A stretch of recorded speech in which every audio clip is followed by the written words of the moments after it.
Welcome to the Invite Health podcast, where our degreed healthcare professionals are excited to offer you the most important health and wellness information you need to make informed choices about your health. You can learn more about the products discussed in each of these episodes and all that Invite Health has to offer at www.invitehealth.com/podcast.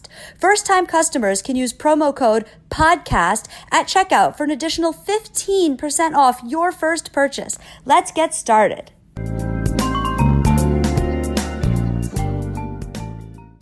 There are blood tests that you can have added to your yearly physical that I will discuss over the course of this episode that predict heart health, with a lot of data showing that if they're elevated, the results could be rather scary. And there's a supplement called Ubiquinol that may set them right. Hi, my name is Jerry Hickey. I'm a nutritional pharmacist and I'm the Chief Scientific Officer over here at Invite Health. We're going to talk about the supplement Ubiquinol, how it may improve these 3 scary blood test results and some of the other benefits of Ubiquinol. Now, the blood test I'm discussing, they actually can predict damage to your heart and even in some cases survival. And Ubiquinol helps lower all 3 of them. This has to be a reason why Ubiquinol improves survival, longevity, and health in elderly people. So first of all, what exactly is Ubiquinol? Ubiquinol is a molecule that you make when you're young and healthy, and it helps you convert oxygen and calories into energy. And the highest concentration of ubiquinol is in your heart, but it's very dominant for muscle function. So you've heard about a very well-known supplement called coenzyme Q10, CoQ10. CoQ10 actually has to be changed into ubiquinol in your body for it to have any effect. People take coenzyme Q10 for energy, they take it for heart health, they take it for kidney health, they take it for improving physical performance in exercise and in sports. It does have an effect. The problem is a lot of people don't do well converting coenzyme Q10 to ubiquinol. So the classic coenzyme Q10 is an inactive form that's really called ubiquinone. So CoQ10 is more of a generic term. It's like an umbrella term. The active form is a form of CoQ10 called ubiquinol. It ends in OL. Now, about 20 years ago, you couldn't get ubiquinol. You had to take enough ubiquinone, which is, your mommy's version of CoQ10. You had to take enough regular CoQ10 and hope that it would be converted to ubiquinol to give you some benefits. But now you can get ubiquinol from a very good manufacturer called Kanika. It's actually a Japanese company. And they make ubiquinol out of a natural fermentation process. And it's actually an antioxidant form of CoQ10, but it's the body-ready, bioidentical version of CoQ10, the one that actually protects the heart and gives you energy and helps with your muscles. And the beauty of it is, it's made down in Texas. Now, when you look at the data on ubiquinol, diabetics don't do a good job of converting coenzyme Q10 into ubiquinol. So they're one group that would get a lot of benefit out of ubiquinol. And the research shows, in general, ubiquinol is absorbed many-fold better than regular CoQ10. The cells that absorb CoQ10 are called CACO2 cells. They're down in the intestines, and they have a much stronger preference for ubiquinol. So when you take ubiquinol versus CoQ10, the absorption rate is generally 5 to 10 times better than regular CoQ10. Plus, it's the active version, and it's the only one made in the United States. Now, in general, there's a number of studies showing that ubiquinol improves physicality, physical performance, endurance, and stamina, and energy in athletes, even very young athletes. Like there was a study in a German Olympic team 100 athletes competing to get into the Olympics, so they wanted to qualify. And over the training session, some were put on placebo and some were put on the ubiquinol. The ubiquinol improved their finishing times, which is saying a lot because the finishing times in the Olympics is a fraction of a second.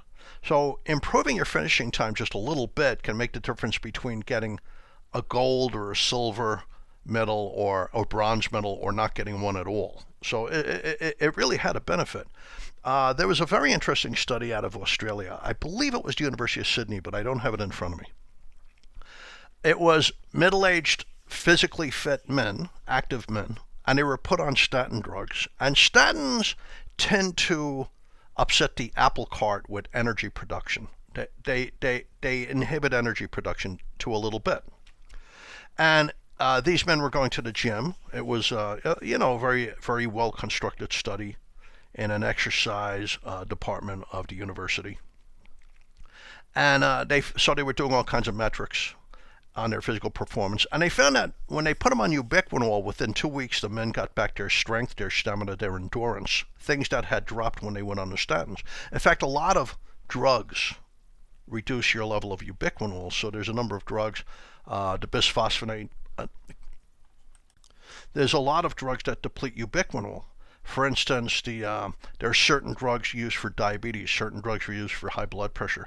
The cholesterol-lowering drugs, triglyceride-lowering drugs, all of them lower your ubiquinol levels. So if you're on those drugs and you're starting to get a little more fatigued or losing your stamina a month or two after starting the drugs, you might want to try some ubiquinol to offset that. Now, in older people in general, there's a number of studies that if you give them ubiquinol, you improve their fatigue. If they have fatigue occurs for a number of reasons as you grow older. One of the reasons is that the little blood vessels that nourish your muscles start to disappear. The blood vessels are getting older, they start to disappear. And when that happens, you start to lose muscle itself. And muscle is very good at creating energy out of food and oxygen. So one of the reasons you get fatigued is because of a loss of muscle. In any event, they found that when they gave, in some studies it was older women, in some studies older men, in some studies it was mixed population, when they gave them ubiquinol, they were bringing back their energy. They were helping get rid of that mild chronic fatigue that's associated with aging. And in other studies, studies at a Linköping University up in Sweden, and the Karolinska Institute and a couple of other academic research institutions in Finland, in Norway, and in Sweden, when you give older people ubiquinol, you cut way back on a number of heart-related events like heart attacks, and you improve their survival. I mean, some of the studies are showing over a 5-year period, you cut back on a number of heart attacks and heart-related events by over 50%. Now, that kind of makes sense. As you grow older, ubiquinol levels start to decline.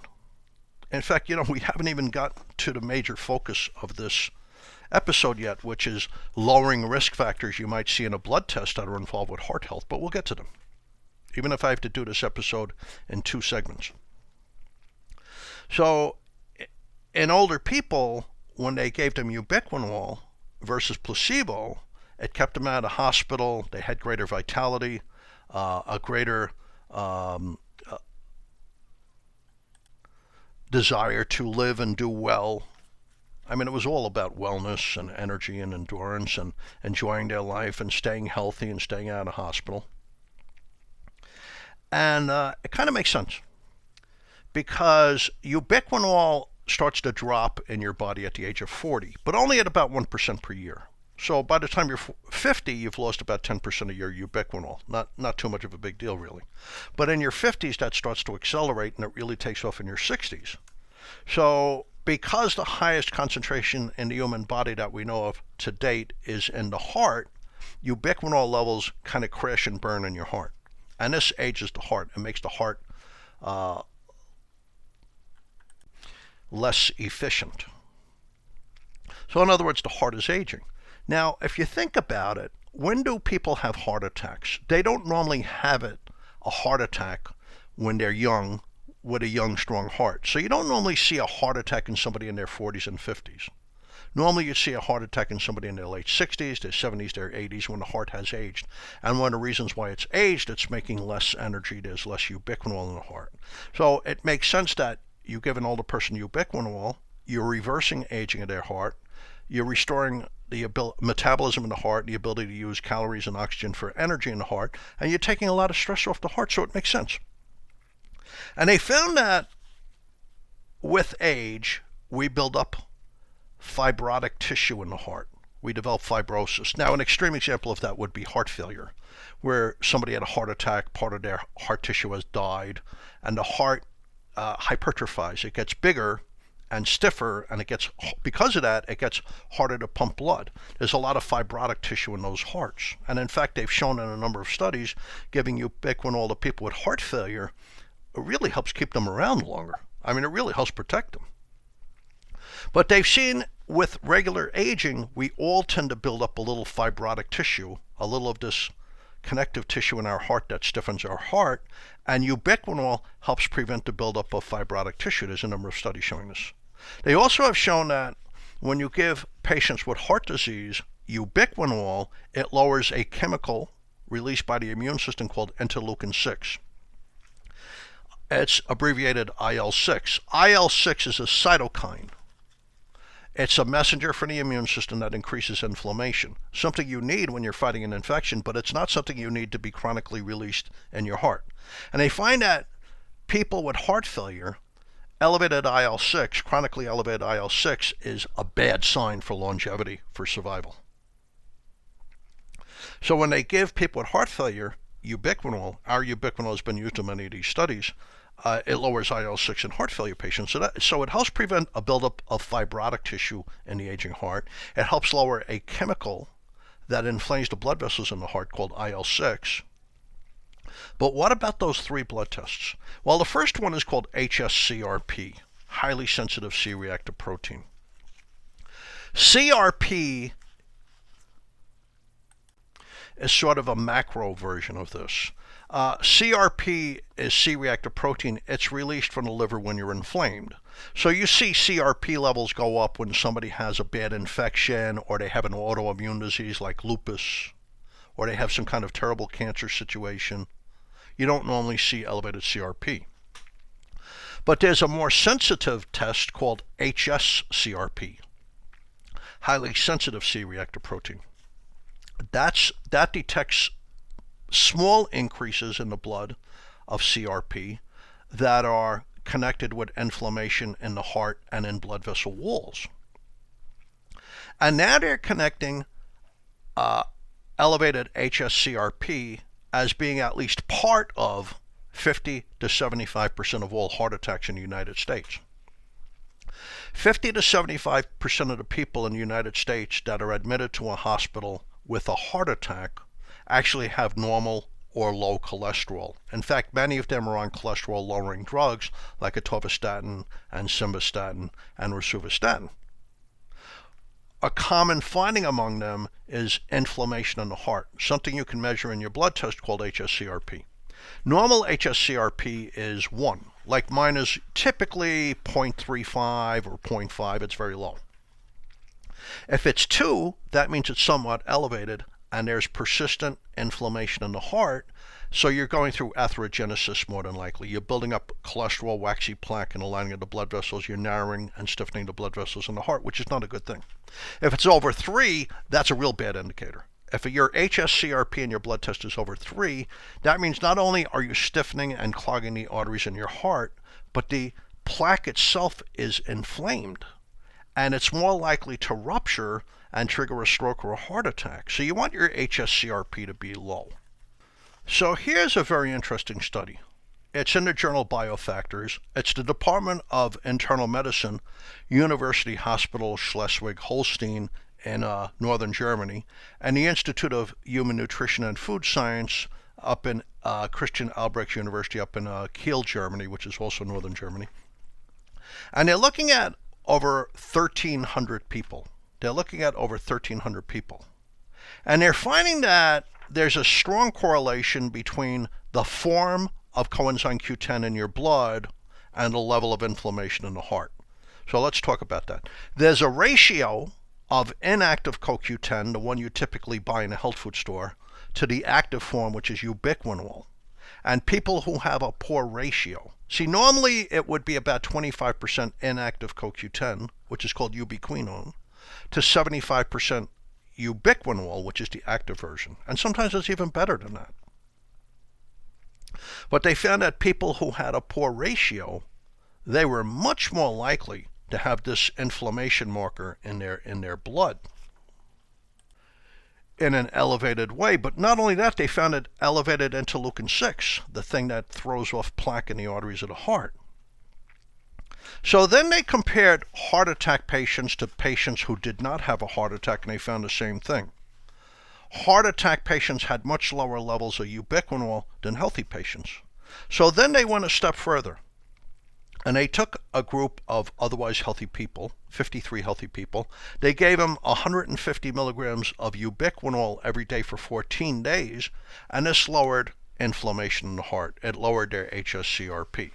So not only does ubiquinol restore energetics and metabolism to the heart, makes the heart decades younger, literally, which is good for survival and longevity and wellness, but also it helps prevent the buildup of fibrous tissue in the heart that occurs with aging. It lowers inflammatory markers in the heart. Now let's talk about a second value in a blood test. I get this tested about once every 2 years. Normally they use this to test in heart failure patients, patients whose hearts were typically damaged by a heart attack.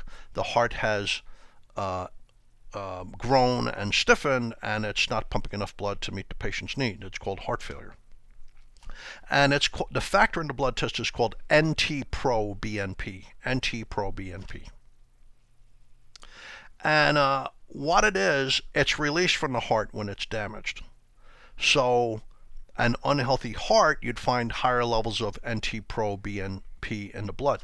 So doctors use this test to gauge the level of damage in the heart in patients with heart failure or other heart problems. But it's also used to test if the drug therapy they're giving the patient is working and lowering the level of NT-proBNP, except that research is now indicating that NT-proBNP also reflects the age of your heart and the youthfulness of your heart, how youthful your heart is. So the cardiomyocytes, which are the cells in the heart, release NT-proBNP. It's a protein, it's a tiny protein, from the left side of the heart. These are the functional cells of your heart muscle. And it's always produced in very small quantities, so it's always detectable in a blood test. But when the heart senses that it has to work harder for your needs, it releases larger quantities. Now, like I said, NT-proBNP can be very elevated when you have damage to the heart. So let's read some studies on that. You know what? Actually, this is sort of becoming a long episode, so let me end it here. And I'll finish up in a second segment, part 2 of this episode. So thanks for tuning in to the Invite Health podcast. You can find all of the episodes for free wherever you listen to podcasts or by visiting invitehealth.com/podcast. Please subscribe. Please leave us a review. You can also follow Invite on Facebook, Twitter, and Instagram at Invite Health. And hope to see you next time on another episode of the Invite Health podcast. And thank you so much for listening.